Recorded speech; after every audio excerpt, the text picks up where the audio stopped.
नमस्कार, स्वागत है आप सभी का। आप देख रहे हैं समाचार। मैं हूं अजय मिश्र। शुरुआत करते हैं हेडलाइंस के साथ। प्रधानमंत्री नरेंद्र मोदी का ओमान दौरे का आज दूसरा दिन। सुल्तान हैथम बिन तारिक के साथ करेंगे द्विपक्षीय वार्ता।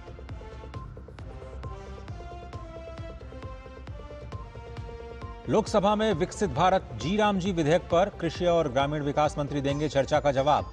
राज्यसभा में परमाणु ऊर्जा के उपयोगों से जुड़े विधेयक पर होगी चर्चा की शुरुआत।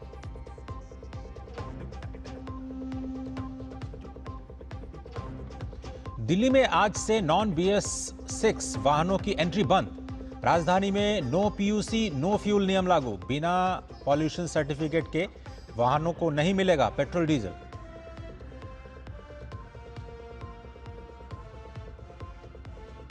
अमेरिका ने ताइवान के लिए अब तक का सबसे बड़ा हथियार सौदा किया मंजूर। 11.1 अरब डॉलर की डील में high mobility artillery rocket system, howitzer तोप और ड्रोन शामिल।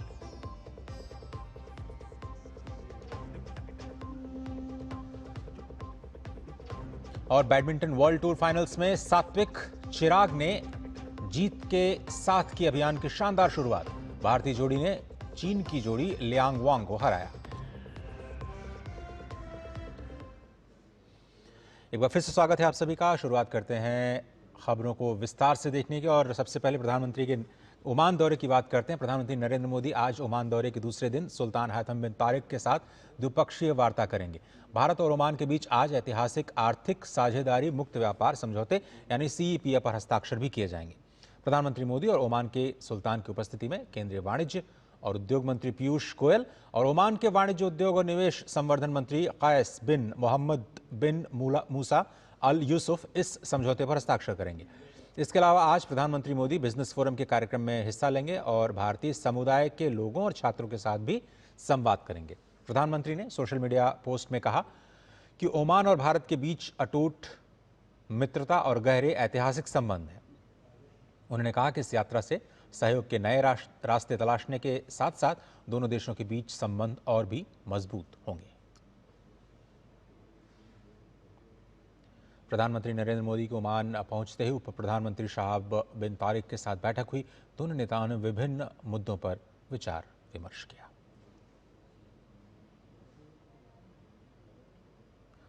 लोकसभा की आज की कार्यसूची में विकसित भारत रोजगार और आजीविका मिशन ग्रामीण की गारंटी, विकसित भारत ग्राम कल्याण विधेयक 2025 सूचीबद्ध है।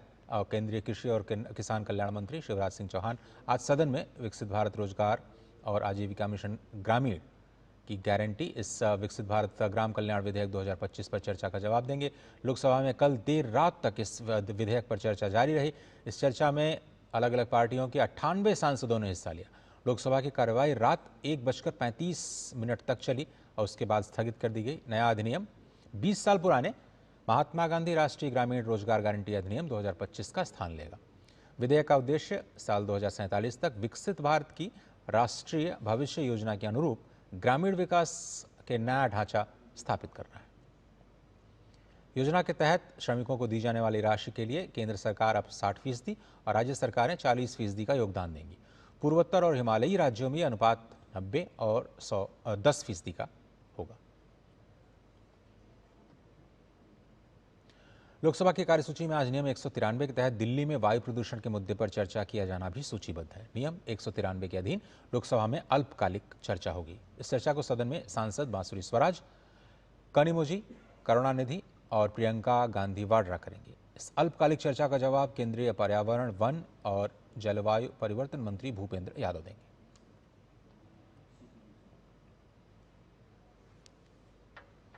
वहीं राज्यसभा की बात करें तो आज परमाणु ऊर्जा से जुड़े शांति विधेयक पर चर्चा होनी है। केंद्रीय मंत्री डॉक्टर जितेंद्र सिंह परमाणु ऊर्जा विधेयक पेश करेंगे। इस विधेयक का उद्देश्य बिजली उत्पादन, स्वास्थ्य सेवाओं, खाद्य और जल सुरक्षा, कृषि, उद्योग, अनुसंधान, पर्यावरण और नाभिकीय विज्ञान और तकनीक में नवाचार को बढ़ावा देना है।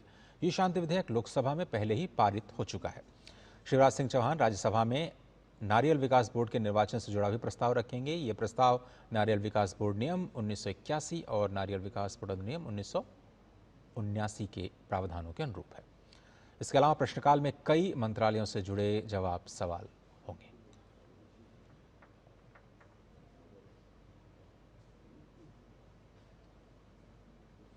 और संसद पर ज्यादा कार्रवाई पर ज्यादा जानकारी के लिए हमारे साथ जुड़ गए अनुज यादव सीधे संसद भवन से। अनुज, बहुत धन्यवाद। सबसे पहले तो विकसित भारत जी राम जी विधेयक की चर्चा करते हैं। कल देर रात बहुत देर तक इस विधेयक पर चर्चा हुई। अब ये जो चर्चा का रुख है किस ओर आज जाता हुआ दिखाई दे रहा है, और क्या इस पर आज कुछ अंतिम सहमति बन जाने की उम्मीद है? देखिए अजय, चर्चा तो पूरी हो चुकी है और निश्चित तौर पर क्योंकि चर्चा पूरी हो चुकी है, वक्त पक्ष और विपक्ष ने अपनी अपनी बातें रखी हैं और आज दोपहर करीब 12 से 1 बजे के बीच जो केंद्रीय ग्रामीण विकास मंत्री हैं, कृषि मंत्री शिवराज सिंह चौहान आज इस चर्चा का जवाब भी देंगे। और दूसरी बात है कि आज इस बिल को पारित कराने की पूरी कोशिश की जाएगी, क्योंकि अभी भी जिस तरीके से इस बिल को लेकर विपक्ष का हंगामा अभी भी सुबह देखने को मिला है, हालांकि अभी सदन की कार्रवाई शुरू नहीं हुई है, तो निश्चित तौर पर यह सत्ता पक्ष के लिए एक चुनौतीपूर्ण जरूर है। लेकिन सत्ता पक्ष का कहना है क्योंकि एक महत्वपूर्ण बिल है, देश के गरीब लोगों से जुड़ा हुआ बिल है, इसलिए सत्ता पक्ष इसको आज पारित कराने की पूरी कोशिश करेगा। आज अब अनुज, अगर हम चर्चा की बात करें तो देर रात तक जो चर्चा हुई उसमें जो मुख्य पक्ष है, पक्ष और विपक्ष दोनों बातों का अगर आप हमारे दर्शकों के सामने रखने का प्रयास करें, और अब ये आप कह रहे हैं कि चर्चा बिल्कुल नहीं होनी है इसके बाद? देखिए बिल्कुल चर्चा क्योंकि पूरी हो चुकी है, खाली इसको पारित कराना है और केंद्रीय कृषि मंत्री, ग्रामीण विकास मंत्री उनको जवाब देना है। दूसरी बात, बिल्कुल आपने जो सत्ता पक्ष और पक्ष की बात की है, तो इसमें सत्ता पक्ष की तरफ से भी जो बातें रखी गई हैं बिल्कुल वही, क्योंकि हम जानते हैं कि इस कानून के, नए कानून के क्या प्रावधान होंगे वो पहले ही सांसदों को सर्कुलेट भी किए जा चुके हैं। इसमें जो सबसे बड़ी बातें उन्होंने यही रखी है कि इसके अंदर 100 दिन से जो 125 दिन का जो समय बढ़ाया गया है एक तरीके से रोजगार देने का, वो एक सबसे बड़ी बात है। दूसरी सबसे बड़ी बात है कि इसके अंदर जो पहले भ्रष्टाचार होता था, डिजिटल लेन देन के अंदर भी जो खामियां देखने को मिली थी, वो एक सबसे बड़ी इसका एक हम कहें कमजोर पॉइंट था। ऐसे इस योजना के लाभार्थी, जो पहले मनरेगा नाम था, उसके लाभार्थी ऐसे लोग बन जाते थे जो उसके पात्र ही नहीं है, जो संपन्न लोग हैं, जो किसान लोग हैं। और जबकि हम जानते हैं कि ऐसे लोगों को ग्रामीण लेवल पे ही रोजगार देना सरकार का मकसद है। जो भूमिहीन है, जिनके पास भूमि नहीं है, जो गरीब हैं, जो रोजगार के लिए पलायन करते हैं, दूसरे प्रदेशों में जाते हैं, महिलाओं को, पुरुषों को, दोनों को रोजगार उसके गांवों में ही मिले, ये एक सबसे बड़ी बात है। और दूसरी सबसे बड़ी बात है कि इसके अंदर प्रदेशों की, राज्यों की जो जिम्मेदारी है वो तय की गई है। पहले देखिए इस योजना के अंदर अगर कुछ खामियां भी रह जाती थी तो सीधे केंद्र को टारगेट किया जाता था, लेकिन सबसे ज्यादा बड़ी बात यही थी कि केंद्र पैसा देता था और राज्यों की बड़ी जिम्मेदारी क्या होती थी कि जो योजना केंद्र की है उसको गांव गांव स्तर पर उसको लागू करवाना। और हमने ये बात देखी है कि कई राज्य अपनी जिम्मेदारियों से बचते थे, लेकिन अब ऐसा नहीं होगा। उनकी जिम्मेदारी भी तय की गई है और उनकी निगरानी भी तय की गई है। इसीलिए 60% जो पैसा है वो केंद्र देगा और 40% जो पैसा है वो राज्य देंगे। और अब कोई राज्य इस बात को भी नहीं कह सकेगा कि केंद्र सरकार ने कुछ राज्यों को पैसा दिया, जहां केंद्र में जिस राजनीतिक दल की जो सत्ता है, जिन राज्यों में उसी दल की सत्ता है, वो उनको पैसा देते हैं, बाकी राज्य को नहीं देता। ऐसा अब आरोप कोई राज्य नहीं लगा सकेंगे, जबकि ये तो बिल्कुल एक तरीके से उल्टा है। बार बार अगर हम बात करें तो एनडीए की जो सरकार केंद्र में है वो बार बार कई राज्यों पे आरोप लगाती है कि केंद्र का पैसा जो है वो राज्य इस्तेमाल नहीं करते। आयुष्मान भारत एक बहुत बड़ी योजना रही, जब आम आदमी पार्टी की दिल्ली में सरकार थी उसको योजना को लागू नहीं किया गया।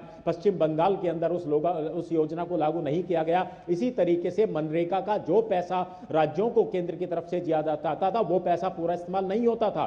कई खामियां हैं अजय, और जिस तरीके से हम इस बात को बताएं कि सत्ता पक्ष के लोगों ने हर व्यक्ति को, हर विपक्ष के लोगों को यही बताने की कोशिश की है कि ये योजना गरीबों से जुड़ी हुई योजना है, भूमिहीन मजदूरों, किसानों से जुड़ी हुई योजना है। इसमें वो अड़ंगा ना लगाएं, बल्कि इसको पास करने में मदद करें। पहले से जो खामियां थी उनको दूर करते हुए इस योजना को नए रूप और स्वरूप में अब लाया जा रहा है। जबकि विपक्ष का सबसे बड़े आरोप तो विपक्ष के अजय यही लगते रहे कि नाम बदला जा रहा है, नाम बदला जा रहा है, जबकि सत्ता पक्ष की तरफ से तो यही बात कही कि राम को मानने वाले महात्मा गांधी की योजना को जी राम जी नाम से इस योजना को आगे बढ़ाया जा रहा है। इसलिए राम और महात्मा गांधी का नाम खत्म नहीं है, बल्कि उनके सपनों को साकार करने के लिए इस योजना को नए स्वरूप में धरातल पर उतारा जा रहा है। अजय, चलिए, कम से कम इस बात पर तो सहमति बनती हुई नजर आ रही है कि पक्ष और विपक्ष अब कुछ ऐसा सुझाव देने लगे हैं कि योजना में कुछ बदलाव किया जाना चाहिए या फिर कुछ थोड़ा सा संशोधन किया जाना चाहिए,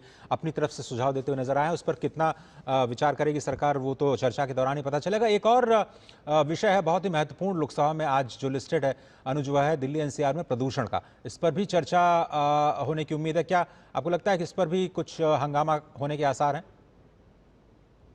देखिए, जब सदन की कार्रवाई शुरू हुई थी, या हम कहें कि जो ये शीतकालीन सत्र शुरू हुआ था, तब से ही विपक्ष के लोगों की, चाहे उसमें कोई भी राजनीतिक दल है, कांग्रेस के साथ साथ, सबकी यही मांग थी कि प्रदूषण पर चर्चा होनी चाहिए। और हम तो जानते हैं कि केंद्रीय संसदीय मंत्री किरण रिजिजू ने भी और लोकसभा अध्यक्ष ने भी साफ तौर पर सर्वदलीय बैठक बुलाई थी, उसमें भी इस बात को कहा था और सदन के अंदर भी इस बात को अजय कहा था कि जिन भी मुद्दों पर विपक्ष चर्चा चाहता है उन पर चर्चा होगी। और निश्चित तौर पर आज उसी के तहत दोपहर के बाद करीब 1 बजे के बाद लोकसभा के अंदर अल्पकालिक चर्चा नियम 193 के तहत कराई जाएगी, जिसमें सत्ता पक्ष और विपक्ष के लोग अपनी अपनी बातें रखेंगे। और निश्चित तौर पर, क्योंकि प्रदूषण एक गंभीर समस्या दिल्ली एनसीआर के अंदर है, ऐसे में देश की संसद में अगर किसी गंभीर विषय पर चर्चा होती है तो निश्चित तौर पर विपक्ष की भी भागीदारी उसमें होनी चाहिए। और सत्ता पक्ष को जो भी सुझाव विपक्ष के मिलेंगे उसको निश्चित तौर पर सत्ता पक्ष ने कहा है कि उसको मानने को तैयार है, और ये सबकी एक सहभागिता से ही इस समस्या से निपटा जा सकता है। इसलिए संसद के अंदर जिस तरीके की कार्रवाई आज लिस्टेड है, अगर वो सुचारू रूप से आगे चलती है और विपक्ष हंगामा नहीं करता है तो एक अच्छा और बड़ा मैसेज देश की जनता के सामने जाएगा। अजय, चलिए, कम से कम चर्चा के दौरान उन मुद्दों का तो पता चलेगा, उन स्टेप्स का पता चलेगा जो सरकार ने भी उठाए हैं प्रदूषण पर नियंत्रण के लिए इस बीते 1 साल में। लेकिन राज्यसभा की अगर हम बात करें अनुज, तो जो परमाणु ऊर्जा से जुड़ा विधेयक है जिसमें खासतौर पर निजी क्षेत्र के लिए इसको खोला जाना है, लोकसभा से पारित तो हो चुका है। ऐसे में जबकि कल अंतिम दिन है, ये चर्चा भी काफी अहम होने जा रही है। देखिए, बिल्कुल आपने देखा कि कल पूरे दिन नाभिकीय ऊर्जा वाला जो बिल है, विधेयक है, इस पर पूरे दिन कल दोपहर तक चर्चा हुई थी, करीब करीब 5 बजे तक। और उसके बाद जो है अब वहाँ चर्चा पूरी हो चुकी है। अब इसको, और लोकसभा से उसको पारित भी कर दिया गया है, अब इसको राज्यसभा में आज इस बिल को लाया जाएगा और यहाँ पर चर्चा की जाएगी। तो बिल्कुल निश्चित तौर पर, क्योंकि इसमें काफ़ी वक्ता हैं, सभी पार्टियों को इसमें समय दिया गया है अजय, तो आज देर रात तक जो है राज्यसभा के अंदर नाभिकीय परमाणु ऊर्जा जो बिल है इस पर चर्चा भी होगी और इसको पास कराने की पूरी कोशिश की जाएगी। क्योंकि इस सत्र का निश्चित तौर पर कल अंतिम दिन है और कल तो वैसे भी प्राइवेट मेंबर बिल डे होता है, इसलिए आज ही कोशिश की जाएगी कि जितने भी कार्यसूचीबद्ध विधेयक हैं उनको आज राज्यसभा और लोकसभा से पारित करा लिया जाए। बहुत धन्यवाद अनुज, आज का दिन बहुत ही अहम और आप निगाह बनाए रखिए, लगातार हम आपसे अपडेट लेते रहेंगे। फिलहाल शुक्रिया आपका। एक छोटा सा ब्रेक लेते हैं, समाचारों में आप देखते रहिए डीडी न्यूज।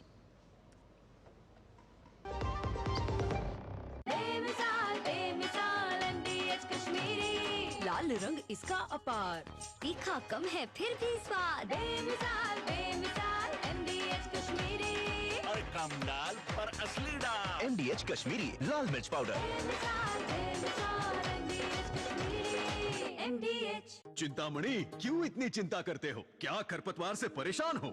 पेश है स्टील MH210 फ्लावोमीटर। खरपतवार पे करो वार, सुनहरी फसल होगी हर बार। तू मेरे घर के रानी, ये मेरे खेतों का राजा। स्टील उपकरण लाए परिवर्तन। सुनो, एक अच्छी इंश्योरेंस पॉलिसी AI से पूछते हैं। एक ऐसी पॉलिसी जिसमें प्रीमियम पेमेंट हो लिमिटेड पर इनकम आती रहे लाइफ टाइम। LIC का जीवन उत्सव। एक ऐसी पॉलिसी जो दे होल लाइफ इंश्योरेंस कवर भी। LIC का जीवन उत्सव। वाओ, चलो तो LIC की जीवन उत्सव पॉलिसी ही लेते हैं। मैं भी तुमसे यही कह रही थी, LIC का जीवन उत्सव। लाइफ टाइम सेलिब्रेशन मनाइए LIC के जीवन उत्सव के साथ, फ्यूचर सेट है। स्वागत है आप सभी का। आगे बढ़ते हैं। केंद्र सरकार के विकसित भारत जी राम जी विधेयक 2025 को लेकर के देश भर के ग्रामीण और श्रमिक उत्साहित हैं। इस योजना का उत्तर प्रदेश के बलरामपुर जिले के श्रमिकों और ग्रामीणों ने स्वागत किया। ग्रामीण और श्रमिकों का कहना है कि अब उन्हें रोजगार के लिए पलायन नहीं करना होगा और गांव में ही उन्हें अधिक काम मिल पाएगा। तो पहले मनरेगा में 100 दिन का काम मिला था, अब मिल रहा है 125 दिन का। अब आदमी खुश हैं, आराम से अब गाँव में काम करा जा रहा है। सरकार ने बहुत बढ़िया काम कर रहा है।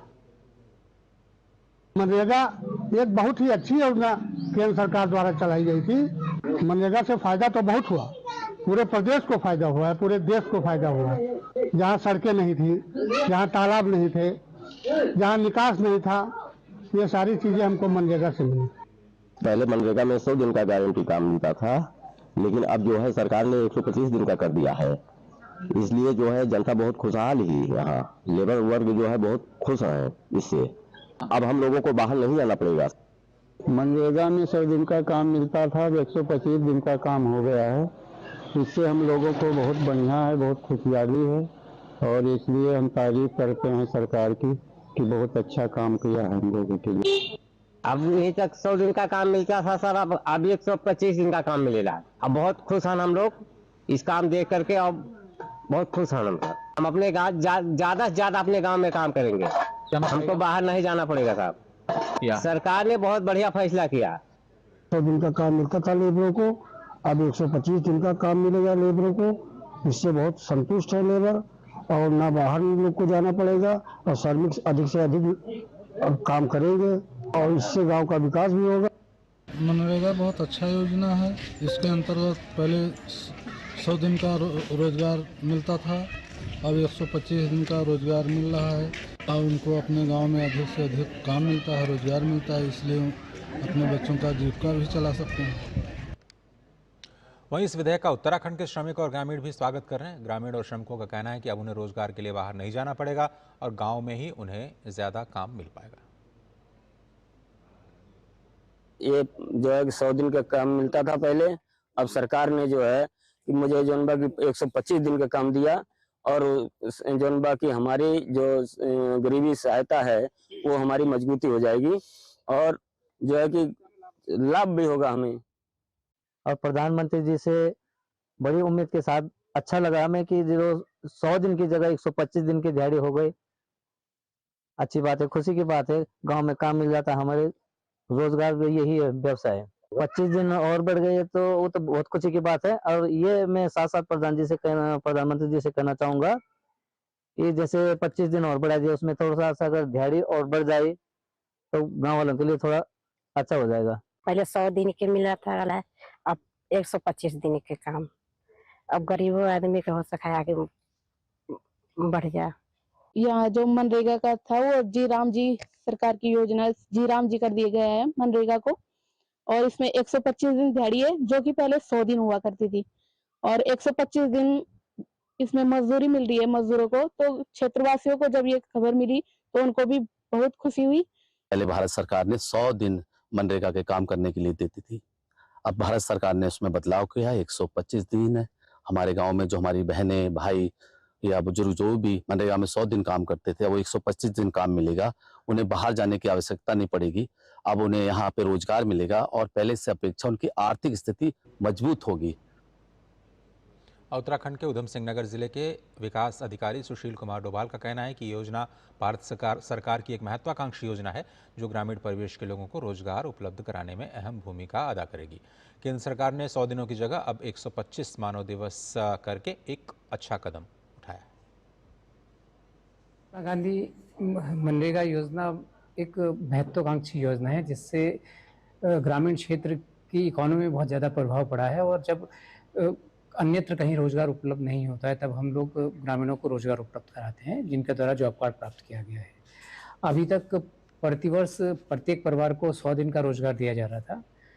अब इस नए संस्करण में इनको 125 दिन का रोजगार दिया जाएगा, तो इस दृष्टि से एक बहुत ही अच्छा ये कदम भारत सरकार के स्तर से लिया गया है। उत्तर प्रदेश के श्रावस्ती जनपद के श्रमिकों ने इस बदलाव का स्वागत किया है और कहा कि पहले योजना एक महापुरुष के नाम से थी, लेकिन अब इसे भगवान राम के नाम से जोड़ा गया है, जिससे योजना देश के विकास में भी योगदान देगी।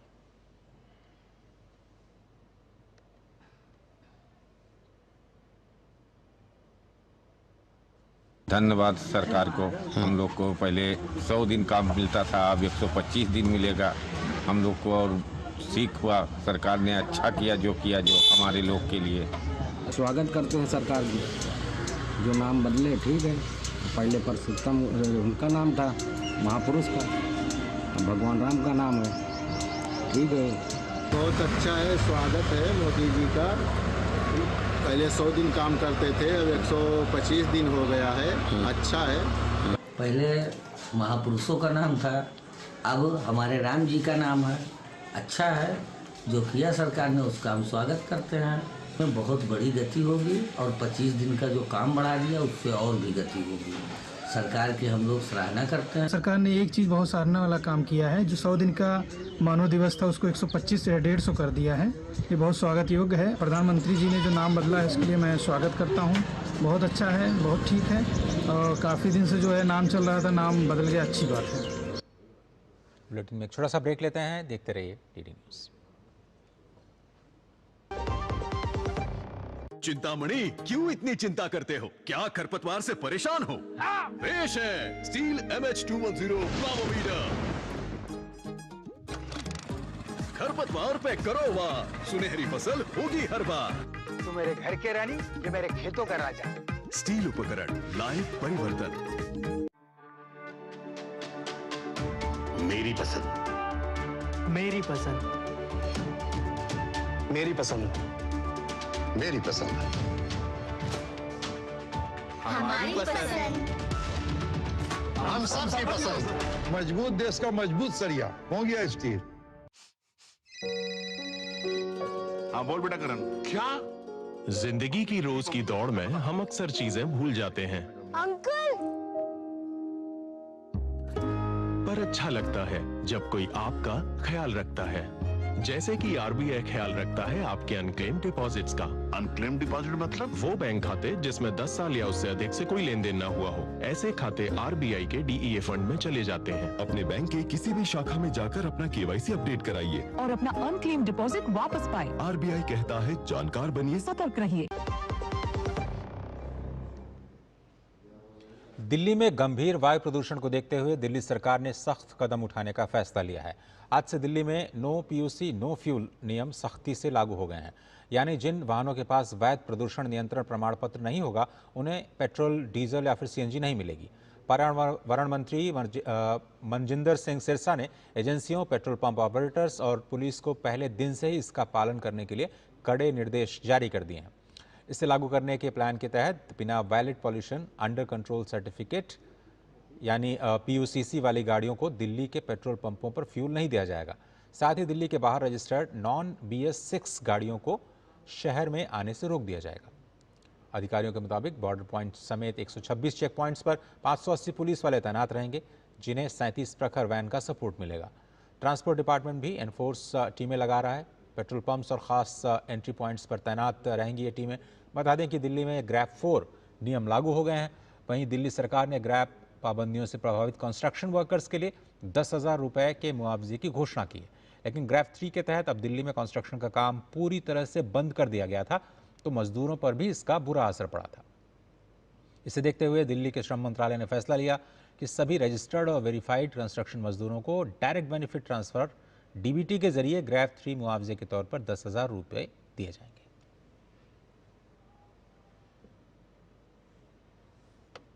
और दिल्ली सरकार प्रदूषण से निपटने के लिए एक और कदम उठाने जा रही है। दिल्ली सरकार धौला कुआं से धारूहेड़ा के बीच 100 नई इलेक्ट्रिक बसों का शुभारंभ करने जा रही।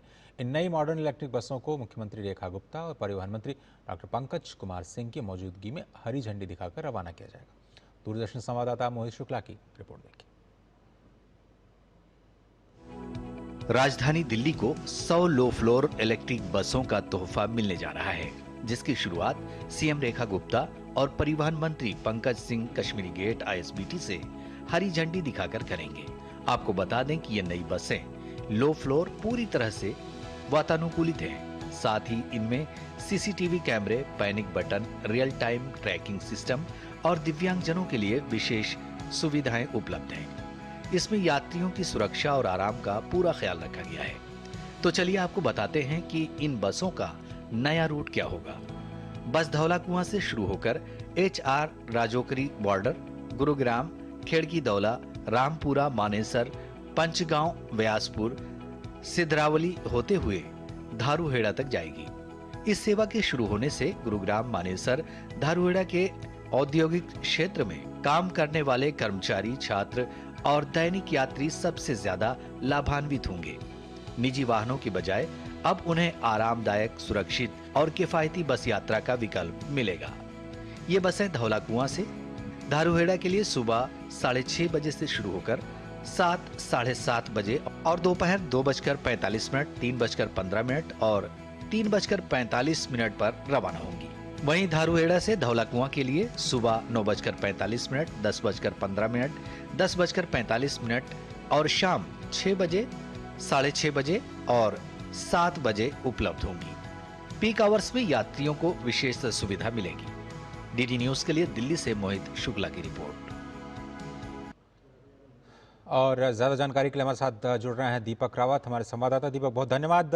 आज तो पहला दिन ये ग्रैब 4 के जो नियम लागू किए गए हैं दीपक, उनका क्या असर दिख रहा है इस वक्त, अगर आप आपके जरिए समझ पाएं?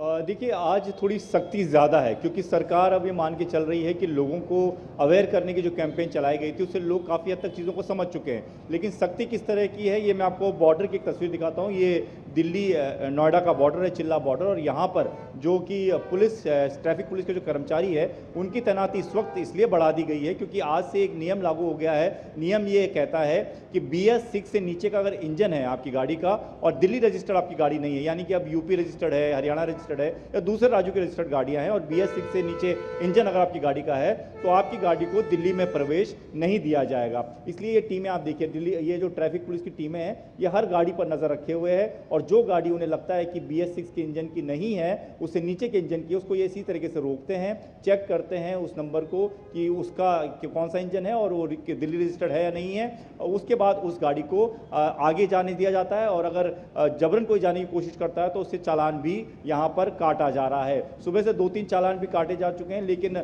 लोग थोड़े से अवेयर हुए हैं इस चीज़ को लेकर, ये पुलिस का भी कहना है। और लोग अब खास तौर पर BS6 से नीचे की गाड़ियां नहीं लेकर आ रहे हैं, या तो CNG या इलेक्ट्रिक गाड़ियों से ही लोग दिल्ली की तरफ प्रवेश कर रहे हैं। तो दिल्ली सरकार का ये मानना है कि गाड़ियों के ईंधन की वजह से जो पोल्यूशन बढ़ रहा है दिल्ली NCR में, उस पर काफ़ी हद तक कमी तभी लाई जा सकती है जब इस तरीके के सख्त कदम जो है वो उठाए जाएं। तो आज से इसकी शुरुआत हो गई है। PUC सर्टिफिकेट की नहीं अगर आपके पास, तो आज से आपको ईंधन भी नहीं मिलेगा। सारे पेट्रोल पंप को निर्देश दे दिए गए हैं, वहाँ पर सरकार की टीमें मौजूद हैं जो आपका पहले PUC सर्टिफिकेट चेक करती है। अगर PUC सर्टिफिकेट एक्सपायर हो गया है तो उसे साफ तौर पर कहा जाता है कि PUC सेंटर पॉइंट पर जाइए, PUC सर्टिफिकेट बनवाइए और उसके बाद आपको पेट्रोल या डीजल मिल पाएगा। तो सीधे तौर पर एक्शन में है दिल्ली सरकार, और दिल्ली सरकार लगातार ये प्रयास कर रही है कि दिल्ली में जो पोल्यूशन का बढ़ता स्तर है उसे कम किया जा सके। यही वजह है कि जो इलेक्ट्रिक बस हैं उनकी भी शुरुआत की गई है।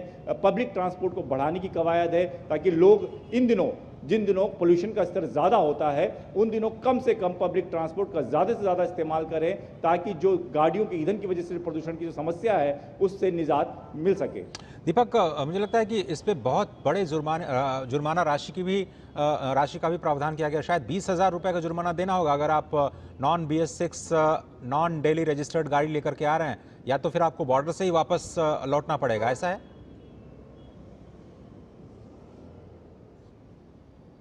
जी बिल्कुल, भारी भरकम जुर्माना रखा गया। 10 से 20,000 के आसपास का जुर्माना इसीलिए रखा गया है ताकि लोग इस तरह की गाड़ियों को लेकर दिल्ली में प्रवेश ना करें। दिल्ली के जो पर्यावरण मंत्री हैं मनजिंदर सिंह सिरसा, उनका भी यही कहना था कि अगर लोगों को अवेयर करने की हमने लगातार कोशिश की है, उसके बावजूद भी अगर लोग इस तरीके की चीज़ें कर रहे हैं, BS6 के नीचे की गाड़ियाँ जो है प्रवेश करती हैं, जो पोल्यूशन बहुत ज़्यादा क्रिएट करती हैं, तो उनको रोकना होगा और उनको रोकने के लिए इस तरह की सख्ती की भी ज़रूरत पड़ेगी। यही वजह है कि आज आप देखें तो जिस भी बॉर्डर पर आप जाएँ, दिल्ली से सटे हुए जितने भी बॉर्डर है दिल्ली में जहां से गाड़ियां प्रवेश करती हैं, वहां पर इसी तरीके से तैनाती टीमों की कर दी गई है। करीब 126 के आसपास की टीमों की तैनाती है। 550 ज़्यादा के ट्रैफिक पुलिस कर्मी और अलग अलग कर्मियों की तैनाती कर दी गई है। और ये लोग हर गाड़ी को देखिए कितनी पैनी निगाह से गाड़ियों को चेक कर रहे हैं कि जिस भी गाड़ी को उनको लगता है कि BS6 से नीचे की है और दिल्ली रजिस्टर्ड नहीं है, उसको रोक दिया जाता है, उसका चालान किया जाता है। हालांकि पहले समझाने की कोशिश है कि आप दिल्ली में मत एंटर कीजिए, आप वापस चले जाइए, आप पब्लिक ट्रांसपोर्ट का इस्तेमाल कीजिए, मेट्रो है, बस है, तमाम सुविधाएं दिल्ली सरकार ने आपके लिए रखी हुई है, आप उसका इस्तेमाल कीजिए। अगर उसके बावजूद भी लोग जानने की कोशिश करते हैं तो उनको चालान जो है वो देना होगा। ये लगातार जो है हर बॉर्डर पे आज सुबह से तस्वीर देखने को मिल रही है। दीपक, ग्रैब 4 के तहत अगर ट्रांसपोर्ट सेक्टर को थोड़ा सा हम किनारे रखें तो और कौन से प्रावधान हैं जिनको लागू किया गया? खासतौर पर जो ये 50% का मामला क्या है, किस तरह से कामकाज चल रहा है, और जो लोग प्रभावित हैं ग्रैब 4 नियम लागू होने से उनके लिए सरकार क्या कर रही है?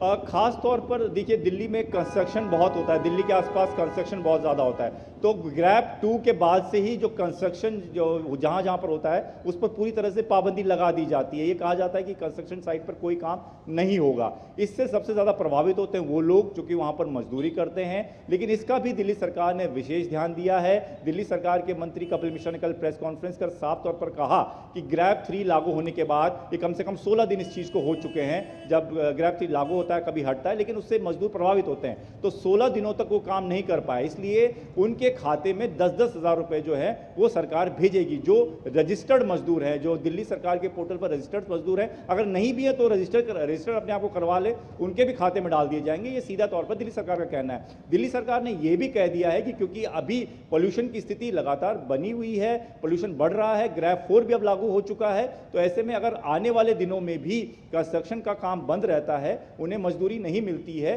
तो उसका भी दिल्ली सरकार ध्यान रखेगी और आगे के दिनों के लिए भी उनके खाते में इसी तरह से पैसे भेज दिए जाएंगे। तो दिल्ली सरकार लगातार ये कोशिश कर रही है कि पोल्यूशन को कम किया जा सके, लेकिन प्रदूषण की वजह से जिनका काम प्रभावित हो रहा है, खासतौर पर आर्थिक रूप से जो कमजोर वर्ग है, उनका ध्यान भी रखते हुए दिल्ली सरकार उनको आर्थिक सहायता भी लगातार देने का काम कर रही है। और वर्क फ्रॉम होम की शुरुआत हो चुकी है दीपक, उसका क्या रिएक्शन है? मतलब वहाँ से फीडबैक क्या मिल रहे हैं? क्या कंपनियां इसका ख्याल रख रही हैं? और खासतौर पर जो छोटे बच्चों के लिए कहा गया था कि कम से कम 5th तक तो बिल्कुल ऑफलाइन मोड में जो पढ़ाई होती है बंद कर दी जाएगी, केवल ऑनलाइन घर से ही पढ़ाई होगी, वो उसकी शुरुआत भी हो चुकी है?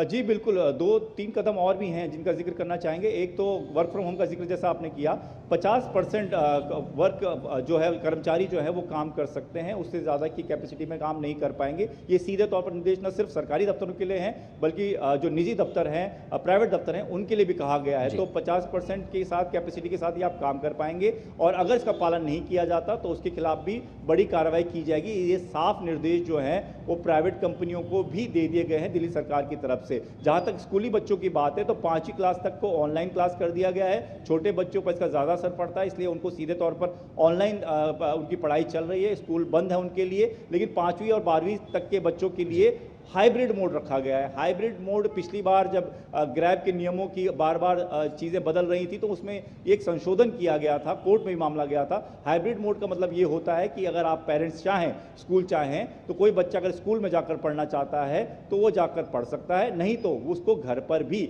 ऑनलाइन उसकी पढ़ाई हो सकती है। तो दोनों तरीके के मोड में वो काम करेंगे। 5वीं से ऊपर तक की जो क्लासें उनकी बात मैं कर रहा हूँ, उससे नीचे वाले ऑनलाइन मोड में ही पढ़ेंगे जब तक ये ग्रैब 4 ग्रैब 3 नहीं हट जाता और सरकार उस पर फैसला नहीं लेती। तो बच्चों का विशेष ध्यान रखते हुए ये कदम उठाए गए हैं। और ये जो 50% वर्क फ्लो के साथ काम करने की बात जो कही गई है वो इसलिए भी कही गई है कि इससे सड़कों पर गाड़ियां कम होंगी। सरकार का ये मानना है कि गाड़ियां कम होंगी तो ईंधन वाला प्रदूषण भी कम होगा, और लोगों को भी जो कि इसके डायरेक्ट कांटेक्ट में आ रहे हैं पोल्यूशन के, उनको भी जब वो घर में रहेंगे तो थोड़ा सुरक्षित जरूर रहेंगे। तो इसको भी ध्यान में रखकर सरकार ने ये फैसला लिया है। अब ओवरऑल अंतिम सवाल आपसे दीपक ये समझना चाहेंगे कि अगर पिछले वर्ष की तुलना करें तो इस साल का जो प्रदूषण का जो दिल्ली सरकार का पूरी एनालिसिस है, उसमें क्या कुछ बातें सामने निकल करके आई हैं? पराली को लेकर के, या फिर प्रदूषण के जो कंट्रीब्यूशन होता है आपके ट्रांसपोर्टेशन से या कंस्ट्रक्शन से लेकर के, और क्या लगता है कि दिल्ली सरकार के जो नियम या नए नियम है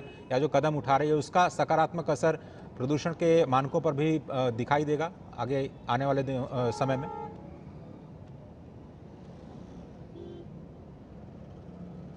देखिए बिल्कुल, दिल्ली सरकार के जो पर्यावरण मंत्री मनजिंदर सिंह सिरसा, उन्होंने सीधे तौर पर उनका एक खुद का बयान है कि उनका ये कहना है कि पिछले सालों के मुकाबले पोल्यूशन के स्तर में कमी आई है, लेकिन पूरी तरह से हम इसे कम नहीं कर पाए हैं। इसे कम करने का लगातार सरकार प्रयास जरूर कर रही है।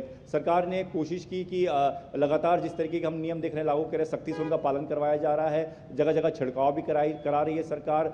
कोशिश सरकार की ये है कि इसको पिछले दिनों के मुकाबले और कम किया जा सके। उन्होंने ये भी कहा कि पिछली सरकारों की नाकामी की वजह से ये जो पोल्यूशन का स्तर है वो इतना बड़ा है, जिसको कम करने में थोड़ा वक्त लगेगा। तो कई सालों से ये प्रदूषण का स्तर इतना बड़ा है, उनको अभी कुछ ही महीने काम करते हुए हैं और उसमें वो लगातार प्रयास भी कर रहे हैं। तो जिस तरह क्लाउड सीडिंग की भी कोशिश दिल्ली सरकार ने की थी कि उसके जरिए भी पोल्यूशन पे कम किया जा सके, तो पहली बार ये देखा गया है कि क्लाउड सीडिंग की भी कोशिश जो है किसी सरकार ने की है। तो दिल्ली में रेखा गुप्ता की सरकार ने उसकी कोशिश भी की। दिल्ली सरकार लगातार जो ट्रांसपोर्ट सिस्टम है उसको मजबूत कर रही है। पब्लिक ट्रांसपोर्ट को खास तौर पर इलेक्ट्रिक बसों पर जोर दिया जा रहा है। आज भी कई सारी इलेक्ट्रिक बसें जो है वो लॉन्च की जा रही हैं, तो उस पर भी विशेष फोकस किया जा रहा है। मेट्रो की जो फेरे हैं वो बढ़ाए जा रहे हैं। कोशिश ये है कि ताकि मेट्रो में भी लोगों को सुविधाएं मिल सके, तो पब्लिक ट्रांसपोर्ट को मजबूत किया जाएगा। ऊपर से जिस तरीके की तमाम जो कंस्ट्रक्शन साइट्स हैं वहाँ पर इंश्योर किया जाता है कि वहाँ पर जो पानी का छिड़काव है प्रॉपर तरीके से किया जाए, उसे कवर किया जाए। कंस्ट्रक्शन अगर बंद है तो वहाँ पर कोई गलत तरीके से कंस्ट्रक्शन ना चल रहा हो, उस पर भी सख्ती से पालन किया जा रहा है। और सबसे बड़ी सख्ती जो है वो आज ही देखने को मिल रही है कि आप देखिए कि बिना पीयूसी के आपको ईंधन ही नहीं दिया जा रहा है। और ये तमाम पेट्रोल पंप पर टीमें तैनात कर दी गई जो इंश्योर कर रही हैं कि बिल्कुल बिना पीयूसी के आपको ईंधन नहीं दिया जाएगा। तो लोग इसलिए भी अवेयर हो रहे हैं, अपना पीयूसी चेक करा रहे हैं। इस तरीके से बॉर्डर पर तैनाती पुलिस की और ट्रैफिक पुलिस की बढ़ा दी गई है कि BS6 से नीचे की जो गाड़ियां जो ज़्यादा पोल्यूशन पैदा करती हैं उन पर कंट्रोल किया जा सके। तो सरकार हर संभव प्रयास कर रही है। सरकार का ये मानना है कि इन प्रयासों से जल्द बड़े नतीजे देखने को मिलेंगे और सरकार लगातार इस कोशिश में है कि दोबारा भी क्लाउड सीडिंग की कोशिश की जाए ताकि कृत्रिम बारिश हो सके और उस कृत्रिम बारिश के बाद भी इस पोल्यूशन से जो है वो निजात मिल सके। बहुत धन्यवाद दीपक रावत तमाम जानकारी के लिए, और हम लगातार आपसे अपडेट लेते रहेंगे। फिलहाल शुक्रिया आपका जुड़ने के लिए, और आगे बढ़ते हैं, कुछ और खबरों की तरफ रुख करते हैं। देश के कई हिस्सों में सर्दी ने रफ्तार पकड़ ली है। उत्तर भारत के अधिकांश राज्यों में सुबह से ही घना कोहरा छाया रहा, जिससे विजिबिलिटी काफ़ी कम हो गई। विशेष रूप से पटना, चंडीगढ़, उज्जैन, जालंधर, अंबाला और प्रयागराज में लोग शीतलहर और घने कोहरे की चपेट में दिखाई दिए। मौसम विभाग ने लोगों को सुबह सुबह सफर के दौरान सतर्क रहने और सड़क सुरक्षा नियमों का पालन करने की सलाह दी है। सर्द हवाओं के चलते तापमान में भी गिरावट बनी हुई है और जनजीवन प्रभावित हो रहा है।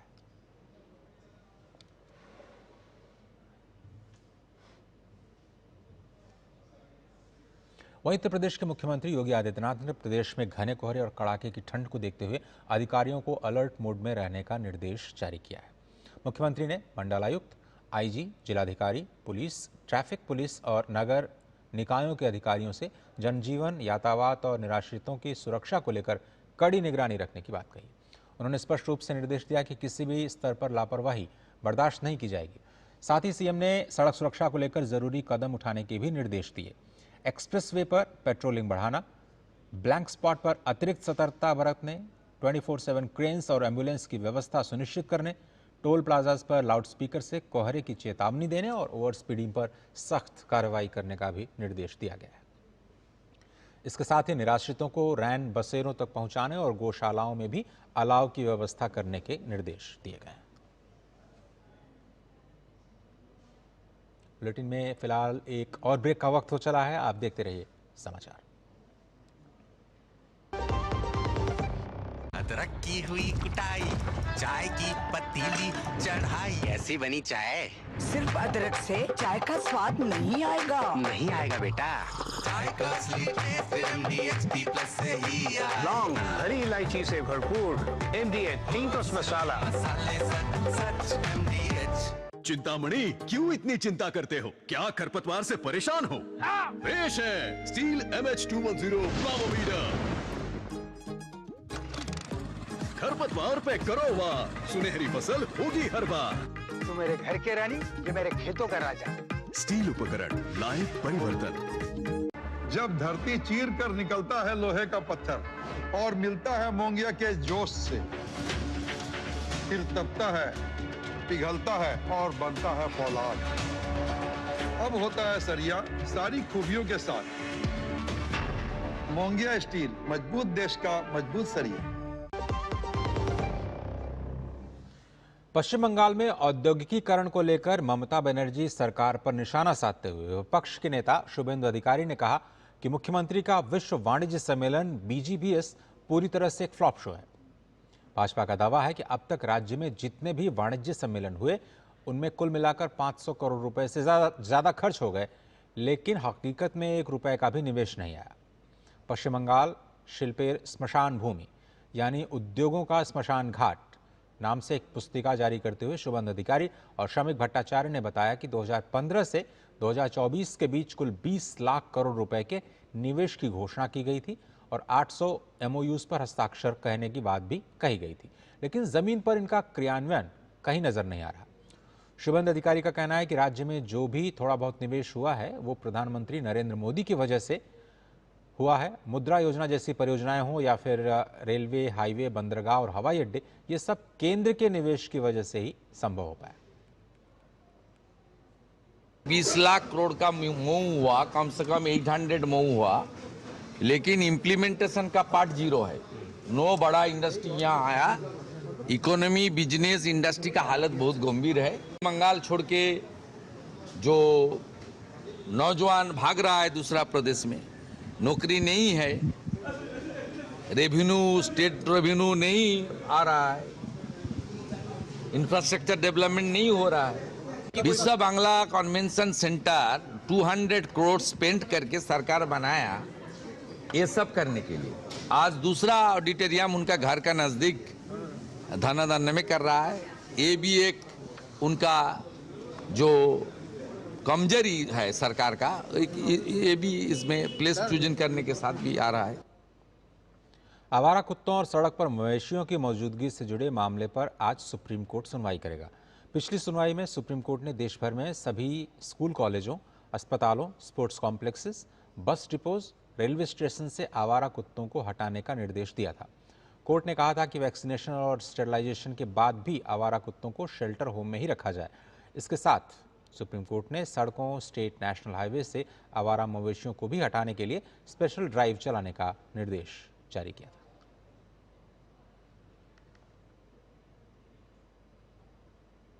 उत्तर प्रदेश में SIR प्रक्रिया को लेकर दायर याचिकाओं पर सुप्रीम कोर्ट आज सुनवाई करेगा। याचिकाकर्ताओं में भारतीय किसान यूनियन, समाजवादी नेता अरविंद कुमार सिंह और कांग्रेस नेता तनुज पुनिया शामिल हैं।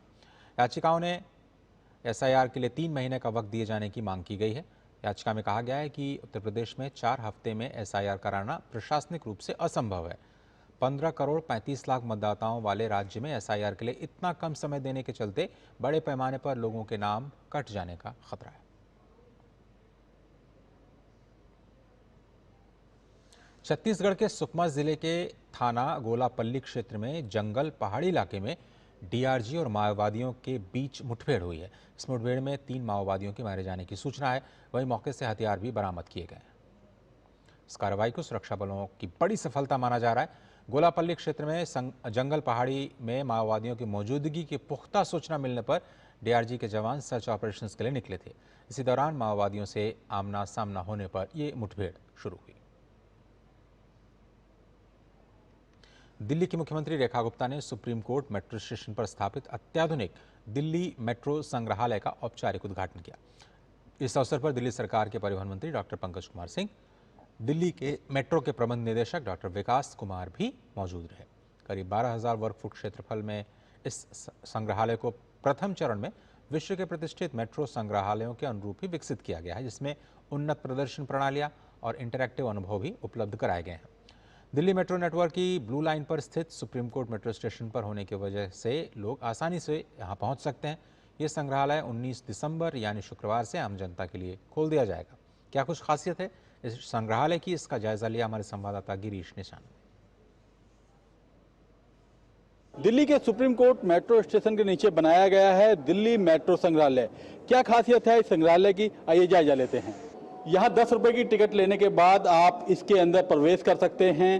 यहाँ प्रवेश करने के बाद तो सबसे पहले आपको दिखाई देता है कि दिल्ली मेट्रो का गठन कब हुआ, उसका प्रमाण पत्र यहाँ दिखाया गया है कि 1995 में दिल्ली मेट्रो रेल कॉरपोरेशन की स्थापना की गई थी।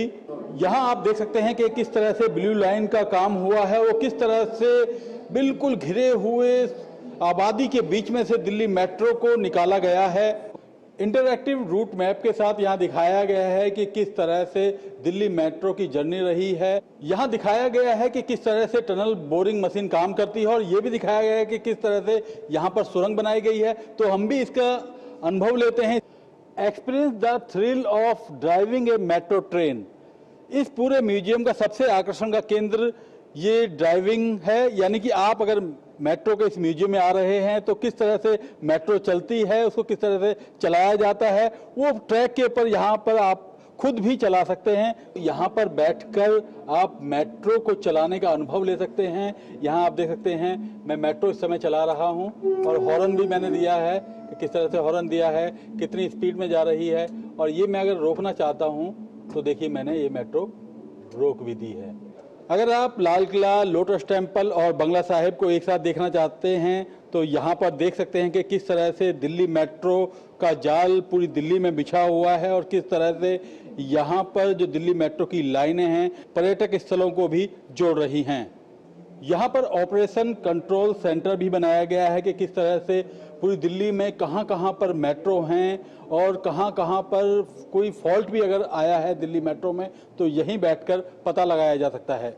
यहाँ राष्ट्रीय और अंतर्राष्ट्रीय महान व्यक्तित्वों के बारे में भी जानकारी दी गई है। दिल्ली मेट्रो के अंदर यात्रा की है, चाहे वो प्रधानमंत्री नरेंद्र मोदी हों या 2002 की अगर बात की जाए तो अटल बिहारी वाजपेयी की भी तस्वीर यहाँ देखी जा सकती है। दिल्ली मेट्रो क्विज भी यहाँ दिखाई गई है। यहाँ पर एक सोवेनियर शॉप भी बनाई गई है, यानी कि आप यहाँ से दिल्ली मेट्रो के सामान को भी खरीद सकते हैं। इस संग्रहालय में आकर आप अपनी तस्वीरें भी खिंचवा सकते हैं। यहाँ खास तौर पर एक सेल्फी पॉइंट बनाया गया है जहाँ पर आप तस्वीर ले सकते हैं। और इतना ही नहीं, आप दिल्ली मेट्रो के अंदर किस तरह से ट्रेन चला रहे हैं उसका अनुभव करते हुए भी अपनी तस्वीरें खिंचवा सकते हैं। कैमरामैन श्रीनिवास और विश्व बंधु के साथ गिरीश निशाना, डीडी न्यूज, दिल्ली। केंद्रीय स्वास्थ्य मंत्री जेपी नड्डा ने अफगानिस्तान के सार्वजनिक स्वास्थ्य मंत्री मौलवी नूर जलाल जलाली के साथ एक सार्थक बैठक की है। इस दौरान जेपी नड्डा ने निरंतर मानवीय सहायता और स्वास्थ्य सेवा सहयोग के प्रति अपनी प्रतिबद्धता दोहराई, जिसमें दवाओं की दीर्घकालिक आपूर्ति पर विशेष ध्यान दिया गया। कैंसर की दवाओं और टीकों का एक प्रतीकात्मक हस्तांतरण भी किया गया, जो अफगानिस्तान के लोगों की चिकित्सा आवश्यकताओं को पूरा करने के लिए भारत की प्रतिबद्धता को दिखाता है। दवाओं, टीकों और 128 स्लाइस CD स्कैनर की एक बड़ी खेप भी अफगानिस्तान भेजी जा रही है।